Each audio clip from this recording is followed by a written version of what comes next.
Kasus dugaan pemerasan yang dilakukan terdakwa Iketut Riana akhirnya memasuki tahap akhir setelah lebih dari 4 bulan menjalani proses persidangan.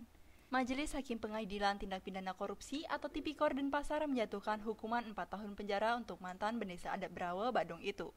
Terdakwa dinyatakan bersalah melakukan pemerasan kepada investor untuk pengurusan izin investasi. Putusan ini dibacakan Majelis Hakim yang dipimpin oleh Gede Putra Astawa pada Kamis tanggal 3 Oktober 2024. Dalam sidang, Hakim menyatakan bahwa Iketut Riana terbukti secara sah dan meyakinkan bersalah melakukan tindakan yang melanggar pasal 12 huruf E Undang-Undang Nomor 31 Tahun 1999 tentang pemberantasan tindak pidana korupsi yang diubah dengan Undang-Undang Nomor 20 Tahun 2001. Hakim menjatuhkan pidana terhadap terdakwa Iketut Riana selama 4 tahun penjara dan denda 200 juta rupiah, subsidiar 4 bulan kurungan bila denda tidak dibayar oleh terdakwa. Majelis Hakim mencatat bahwa Riana sebagai bendesa adat punya kedudukan sebagai pegawai negeri sipil atau penyelenggara negara. Bila menerima insentif dari Anggaran Pendapatan dan Belanja Daerah atau APBD Badung dan pemerintah Provinsi Bali setiap bulan.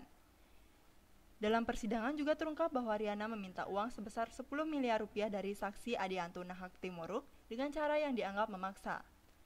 Hakim Gede Putra Astawa menambahkan bahwa terdakwa tidak melaporkan permintaan tersebut ke perangkat desa atau warga lainnya, serta dilakukan secara berulang-ulang. Bukti percakapan melalui aplikasi WhatsApp digunakan sebagai alat bukti untuk mendukung dakwaan tersebut.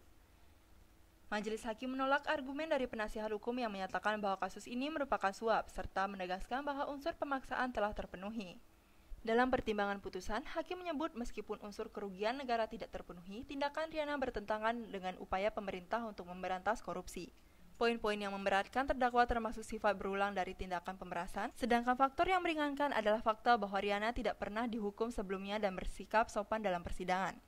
Hukuman yang dijatuhkan ke terdakwa Riana ini lebih rendah 2 tahun daripada tuntutan Jaksa Penuntut Umum Kejaksaan Tinggi Bali, yang sebelumnya meminta agar terdakwa dijatuhi hukuman 6 tahun penjara. Riana dan penasihat hukum yakni Gede Pasek Suardika diberi waktu 1 minggu untuk mempertimbangkan langkah hukum selanjutnya setelah putusan ini. Keputusan yang diambil oleh Riana juga mencerminkan sikap JPU yang berencana untuk berpikir lebih lanjut sebelum memberikan tanggapan. Majelis Hakim menyebut kasus ini menjadi sorotan publik dan diharap dapat menjadi contoh dalam penanganan tindak pidana korupsi di lingkungan jabatan adat di masa mendatang. Sedangkan terdakwa Riana ditemui usai sidang mengaku bingung atas putusan Majelis Hakim. Dia mengaku bukan PNS atau pegawai negeri yang menyebabkan kerugian negara dalam kasus ini.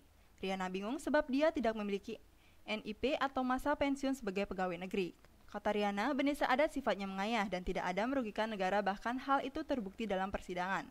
Terkait upaya banding, Riana menyatakan pikir-pikir dulu. Wiatnyana melaporkan untuk Denpos Channel.